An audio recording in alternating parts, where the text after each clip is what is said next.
ಸುಬ್ಬಣ್ಣನ ಅಣ್ಣ ಕಿಚನ್ ತೋರಿಸಿ ಫಸ್ಟ್.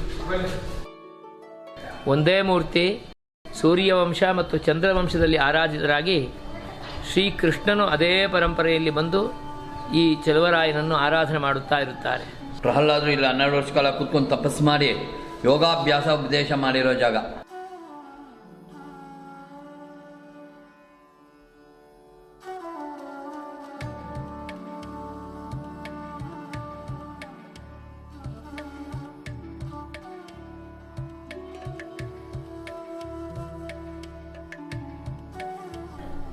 ಶ್ರೀಮತೆ ರಾಮಾನುಜಾಯ ನಮಃ. ಚತುರ್ಮುಖ ಮಹಾಗೇಹ ಗಂಡಭೇರುಂಡ ರೂಪಿಣೆ ಯದುಶೈಲ ಹರೇರ್ಗೇಹ ಗೋಪುರಾಯ ನಮೋ ನಮಃ.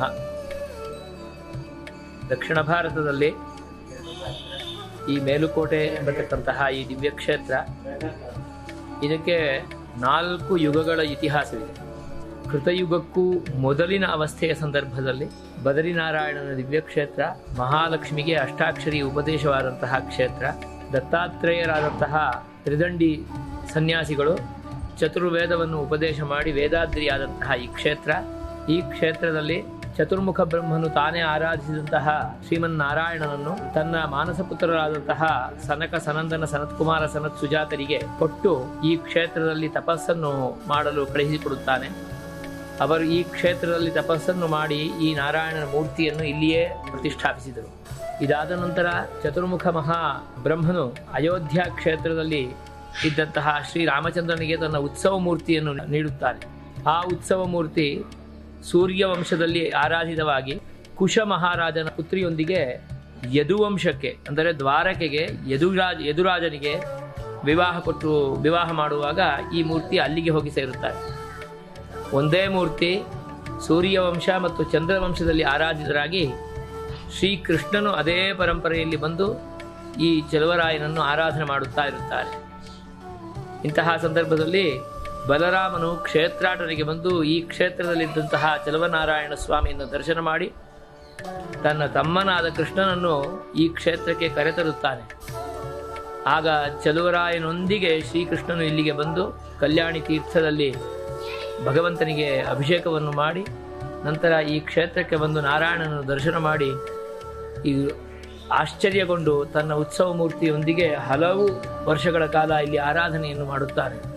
ಇದೇ ಸಂದರ್ಭದಲ್ಲಿ ಪ್ರಹ್ಲಾದನ ಪುತ್ರನಾದಂತಹ ವಿರೋಚನನು ವೈಕುಂಠದಿಂದ ಕದ್ದೊಯ್ದಂತಹ ವೈರಮುಡಿಯನ್ನು ಪಾತಾಳಕ್ಕೆ ಹೋಗಿ ಯುದ್ಧವಾಡಿ ವೈನತೆಯನ್ನು ಮತ್ತೆ ಕಸಿದುಕೊಂಡು ಬಂದು ಹಾರುತ್ತಿರುತ್ತಾನೆ. ಈ ಸಂದರ್ಭದಲ್ಲಿ ಕೇಳಿ ಕೃಷ್ಣನು ಇದು ನನ್ನದೇ ಆದಂತಹ ಪದಾರ್ಥ, ವೈಕುಂಠದ ವಸ್ತು ಅಂತ ಹೇಳಿ ಆ ವೈರಮುಡಿಯನ್ನು ಮತ್ತೆ ಈ ಸಂಪತ್ಕುಮಾರನಿಗೆ ಧಾರಣೆ ಮಾಡಿ ವಿರೋಚನನೊಂದಿಗೆ ಬಲರಾಮ ಮತ್ತು ಕೃಷ್ಣರು ಇವರಿಗೆ ವೈರಮುಡಿಯನ್ನು ಧಾರಣೆ ಮಾಡುತ್ತಾರೆ. ಇದಾದ ಮೇಲೆ ಕಲಿಯುಗದಲ್ಲಿ ಕ್ಷೇತ್ರವೆಲ್ಲವೂ ಖಿಲವಾಗಿ ಪೂರ್ಣವಾಗಿ ಕಾಡು ಮೇಡಾಗಿದ್ದಂತಹ ಸಂದರ್ಭದಲ್ಲಿ ರಾಮಾನುಜಾಚಾರ್ಯರು ಈ ಕ್ಷೇತ್ರಕ್ಕೆ ಬಂದು ಇಲ್ಲಿಯೇ ಹತ್ತಿರವಿರದಂತಹ ತೊಂಡನೂರು ಕ್ಷೇತ್ರದಲ್ಲಿ ನೆಲೆಸಿ ಅಲ್ಲಿ ಅವರಿಗೆ ಈ ಕ್ಷೇತ್ರದ ಸ್ವಪ್ನವಾಗಿ ನಾರಾಯಣನು ಒಂದು ಹುತ್ತದಲ್ಲಿ ಅಡಗಿರಲಾಗಿ ಈ ಹುತ್ತವನ್ನು ಇಲ್ಲಿಯೇ ಇದ್ದಂತಹ ಜನರ ಸಹಯೋಗದಿಂದ ಆ ಹುತ್ತವನ್ನು ಕರಗಿಸಿ ನಾರಾಯಣನನ್ನು ತೋರಿಸಿ ನಮ್ಮಾಳ್ವಾರರವರು ಅಂದು ಅರ್ಪಿಸಿದ ಪಹಲ್ಕಂಡೇನ್ ನಾರಾಯಣ ಕಂಡೇನ್ ಎಂಬತಕ್ಕಂತಹ 10 ಪಾಶುರವನ್ನು ಸಮರ್ಪಿಸಿ ತಾನೇ ಚೋಳರಾಜನ ಮೂಲಕವಾಗಿ ದೇವಾಲಯವನ್ನು ಕಟ್ಟಿಸಿ ಇಲ್ಲಿಯೇ ಇದ್ದು 3-4 ದಿನಗಳವರೆಗೆ ತಾನೇ ಆರಾಧನೆಯನ್ನು ಮಾಡಿ ನಂತರ ಶ್ರೀರಂಗ ಕ್ಷೇತ್ರದಿಂದ ಔಪಗಾಯನ ಗೋತ್ರದ ಅರ್ಚಕರನ್ನು ಬರಮಾಡಿಸಿ ಅವರ ಮೂಲಕವಾಗಿ ಇಲ್ಲಿ ಆರಾಧನೆಯನ್ನು ನಡೆಸಿ ತಾನೇ 14 ವರ್ಷಗಳ ಕಾಲ ಇಲ್ಲಿದ್ದು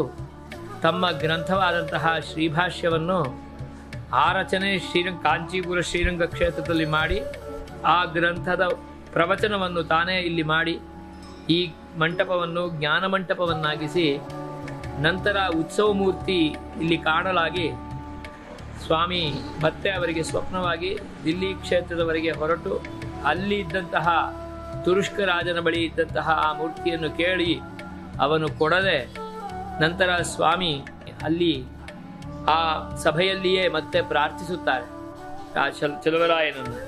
ಆಗ ಚಲುವರಾಯನು ಕೃಷ್ಣನಂತೆ ಕಾಲಿಗೆ ಗೆಜ್ಜೆ ಕಟ್ಟಿದ ಮಗುವಿನಂತೆ ಬಂದು ತಮ್ಮ ತೊಡೆಯ ಮೇಲೆ ಏರುತ್ತಾರೆ. ಆಲಿಂಗನ ಮಾಡಿಕೊಂಡು ಆ ಮುತ್ಸವ ಮೂರ್ತಿಯನ್ನು ಹಾಗೆಯೇ ಕರೆದೊಂದು ಇಲ್ಲಿ ಮತ್ತೆ ಅವರಿಗೆ ಪ್ರತಿಷ್ಠಾಪಿಸಿ, ಅಂದು ಶ್ರೀಕೃಷ್ಣನು ಯಾವ ಗುರುಪುಷ್ಯದಲ್ಲಿ ವೈರಮುಡಿಯನ್ನು ಧಾರಣೆ ಮಾಡಿದನೋ ಅದೇ ವೈರಮುಡಿಯನ್ನು ಈ ಸಂಪತ್ಕುಮಾರನಿಗೆ ಭಗವಂತನನ್ನು ಪುತ್ರನನ್ನಾಗಿ ಭಾವಿಸಿ ಅವರಿಗೆ ಯುವರಾಜ ಪಟ್ಟಾಭಿಷೇಕವನ್ನು ಮಾಡಿ ವೈರಮುಡಿಯನ್ನು ಧಾರಣೆ ಮಾಡುತ್ತಾರೆ.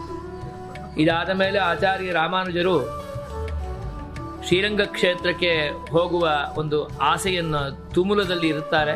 ಶ್ರೀರಂಗ ನಾಯಕನ ಕೈಂಕರ್ಯಕ್ಕಾಗಿ ಹೊರಡುತ್ತಾರೆ. ಈ ಹೊರಟಾಗ ಈ ಕ್ಷೇತ್ರ ಏನೂ ಇಲ್ಲದಂತಹ ಈ ಕ್ಷೇತ್ರವನ್ನು ವನವನ್ನು ನಗರವನ್ನಾಗಿಸಿದ್ದರು. ಇಲ್ಲಿ ಸುಮಾರು 750 ತ್ರಿದಂಡ ಸನ್ಯಾಸಿಗಳನ್ನು ತಯಾರು ಮಾಡಿದ್ದರು. 3-4 ಸಾವಿರದಷ್ಟು ಗೃಹಸ್ಥರು, 12-15 ಸಾವಿರದವರೆಗೆ ಮಹಿಳಾ ಗೋಷ್ಠಿ, ಪರಿಪೂರ್ಣವಾಗಿ ನಗರೀಕೃತ ವೇದಾದ್ರಿಹಿ ಅಂತ ಈ ಕ್ಷೇತ್ರವನ್ನು ನಗರವನ್ನಾಗಿಸಿರುತ್ತಾರೆ. ಯಾವಾಗ ಸ್ವಾಮಿ ಇಲ್ಲಿಂದ ಹೊರಡುತ್ತಾರೋ ತಕ್ಷಣವೇ ಈ ಕ್ಷೇತ್ರದಲ್ಲಿದ್ದ ಎಲ್ಲರೂ ಕೂಡ ಜೊತೆಯಲ್ಲಿಯೇ ಹೊರಡುತ್ತಾರೆ. ಆಗ ಚಲುವರಾಯನನ್ನು ನೋಡಿಕೊಳ್ಳಬೇಕು, ನೀವು ಇಲ್ಲಿಯೇ ಇರಬೇಕು ಅಂತಾರೆ. ನಾವೆಲ್ಲ ನಿಮ್ಮ ನೆರಳಿನಂತೆ, ನೀವಿದ್ದರೆ ನಾವಿರುತ್ತೇವೆ, ಇಲ್ಲದೆ ಹೋದರೆ ಇಲ್ಲ ಅಂತ. ಹಾಗಾದರೆ ನಾನಿದ್ದರೆ ನೀವಿರ್ತೀರಾ ಅಂತಾರೆ. ಖಂಡಿತವಾಗಿಯೂ. ತಕ್ಷಣ ಅವರು ನನ್ನ ಬಳಿಯಲ್ಲಿ ಇವರು ಸಿಕ್ಕಾಕೊಂಡ್ರು ಅಂತ ಸ್ಥಪತಿಯನ್ನು ಕರೆಸಿ ತನ್ನಂತೆಯೇ ಮೂರ್ತಿಯನ್ನು ಮಾಡಿಸಿ ಆ ಮೂರ್ತಿಯನ್ನು ಆಲಿಂಗನ ಮಾಡಿಕೊಂಡು ಇಲ್ಲಿದ್ದೇನೆ ಎಂದು ತನ್ನ ಸಾನ್ನಿಧ್ಯವನ್ನು ಪ್ರಚುರಪಡಿಸಿ, ಇಲ್ಲಿದ್ದೇನೆ ನಾನು, ಯಾವಾಗಲೂ ಚಲುವರಾಯನಿಗಾಗಿ ಇಲ್ಲಿಯೇ ಮೂರ್ತಿಯಲ್ಲಿ ನಾನು ಸಾನ್ನಿಧ್ಯವನ್ನು ಪಡೆದಿದ್ದೇನೆ ಅಂತ ಹೇಳಿ ನಂತರ ಇಲ್ಲಿಂದ ಸ್ವಾಮಿ ಶ್ರೀರಂಗ ಕ್ಷೇತ್ರಕ್ಕೆ ಹೋಗಿ ಅಲ್ಲಿ ಅವರ ಅಂತ್ಯವಾಗಿ ಕೊನೆಯ ಕಾಲದಲ್ಲಿ ತಮ್ಮ ಬೃಂದಾವನವು ಕೂಡ ಆ ಕ್ಷೇತ್ರದಲ್ಲಿಯೇ ಆಗುತ್ತದೆ. ಈ ಕ್ಷೇತ್ರದಿಂದ ಹೋಗುವಾಗ ಸ್ವಾಮಿ ರಾಮಾನುಜರು ಸುಮಾರು 52 ಕುಟುಂಬವನ್ನು ಈ ಕ್ಷೇತ್ರದ ಚಲುವರಾಯನ ರಕ್ಷಣೆಗಾಗಿ ರಕ್ಷಿಸುವಂತೆ ಹೇಳಿ ಅವರೆಲ್ಲರಿಗೂ ಕೂಡ ಕೈಂಕರ್ಯವನ್ನು ಕೊಟ್ಟು ಅವರೆಲ್ಲರನ್ನೂ ಕೂಡ ಚಲುವರಾಯನನ್ನು ನೀವು ಮಗುವಿನಂತೆ, ಒಂದು ನೆಲಬಾವಿಯ ಮುಂದೆ ಹೇಗೆ ತಾಯಿ ತನ್ನ ಮನೆಯ ಕೆಲಸವನ್ನು ಕೂಡ ಮಾಡಿಕೊಂಡು ಮಗುವನ್ನು ನೋಡಿಕೊಳ್ಳುತ್ತಾಳೆಯೋ ಆ ರೀತಿಯಲ್ಲಿ ಚಲುವರಾಯನನ್ನ ಕೈಂಕರ್ಯವನ್ನು ಮಾಡಬೇಕು ಎಂದು ಆದೇಶವನ್ನು ಹೇಳಿ ನಂತರ ಹೊರಡುತ್ತಾರೆ. ಅದೇ ರೀತಿಯಲ್ಲಿ ಇಂದಿಗೂ ಕೂಡ ಸುಮಾರು 1000 ವರ್ಷಗಳ ಇತಿಹಾಸದಂತೆ ಈ ಕ್ಷೇತ್ರದಲ್ಲಿ ಎಲ್ಲರೂ ಕೂಡ ಆ ಕೈಂಕರ್ಯವನ್ನು ಪರಂಪರೆಯಾಗಿ ಮಾಡಿಕೊಂಡು ಬರುತ್ತಿರುತ್ತಾರೆ. ಇಂತಹ ಈ ಕ್ಷೇತ್ರ ಇಲ್ಲಿ ಇದಲ್ಲದೆ ಅಷ್ಟತೀರ್ಥ ಎಂಬತಕ್ಕಂತಹ 8 ತೀರ್ಥಗಳಿವೆ. ನಯನಾ ಕ್ಷೇತ್ರವಿದೆ. ವರಾಹಸ್ವಾಮಿಯು ಈ ಇಲ್ಲಿನ ಕಲ್ಯಾಣಿ ಪುಷ್ಕರಣಿ ತೀರ್ಥದಲ್ಲಿ ತನ್ನ ತೀರ್ಥವನ್ನು ಉದ್ಭವಿಸಿದ ಸ್ಥಾನವಿದೆ. ಈ ನೃಸಿಂಹ ಕ್ಷೇತ್ರದಲ್ಲಿ ವರಾಹ ಪ್ರಹ್ಲಾದನು ಆರಾಧಿಸಿದಂತಹ ನೃಸಿಂಹಮೂರ್ತಿ ಇಲ್ಲಿದ್ದಾರೆ.